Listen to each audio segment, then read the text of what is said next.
നമസ്തേ. School കായികമേളയുമായി അനുബന്ധിച്ച് Kannassa mission ഹൈസ്കൂളിലെ പ്രാഥമിക മത്സരങ്ങൾ ജൂലൈ 29, 30, 31 തീയതിയിൽ സ്കൂൾ ഗ്രൗണ്ടിൽ നടന്നു. പ്രസ്തുത സെലക്ഷൻ മത്സരങ്ങൾക്ക് ശേഷം ഓഗസ്റ്റ് 27-ന് GV രാജ സ്റ്റേഡിയത്തിൽ വെച്ച് ഫൈനൽ മത്സരങ്ങൾ പൂർത്തിയാക്കി സ്കൂൾ കായിക പ്രതിഭകളെ കണ്ടെത്തി മെഡലുകൾ പ്രഖ്യാപിച്ചു. അതോടെ കണ്ണശ മിഷൻ ഹൈസ്കൂളിന്റെ ഈ വർഷത്തെ കായിക മത്സരങ്ങൾ സമാപിച്ചു. സിന്തറ്റിക് ട്രാക്കിലൂടെ ഓടി നേടിയ വിജയ മെഡലുകൾ കുട്ടികൾക്ക് ഏറെ സന്തോഷം. കായിക മത്സരത്തിന്റെ ട്രാക്ക് ആൻഡ് ഫീൽഡ് മത്സരങ്ങളുടെ ഉദ്ഘാടനം മാനേജർ ആനന്ദ് കണ്ണശ നിർവഹിച്ചു.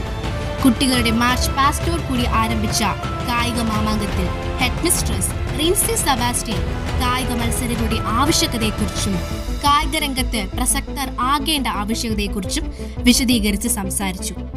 സ്കൂളിൽ നടന്ന പ്രാഥമിക മത്സരങ്ങളിൽ തിരഞ്ഞെടുക്കപ്പെട്ട 450-ലേറെ വിദ്യാർത്ഥികളാണ് GV രാജ ഗ്രൗണ്ടിൽ നടന്ന മത്സരങ്ങളിൽ പങ്കെടുത്തത്. UP kiddies, sub junior, junior വിഭാഗത്തിൽ ആൺകുട്ടികൾക്കും പെൺകുട്ടികൾക്കും വെവ്വേറെ നടന്ന മത്സരങ്ങൾ വളരെയേറെ വാശിയേറിയതായിരുന്നു. ഒപ്പം പരസ്പര സൗഹൃദവും കായിക ആരോഗ്യവും വിളിച്ചറിയിക്കുന്നതുമായിരുന്നു.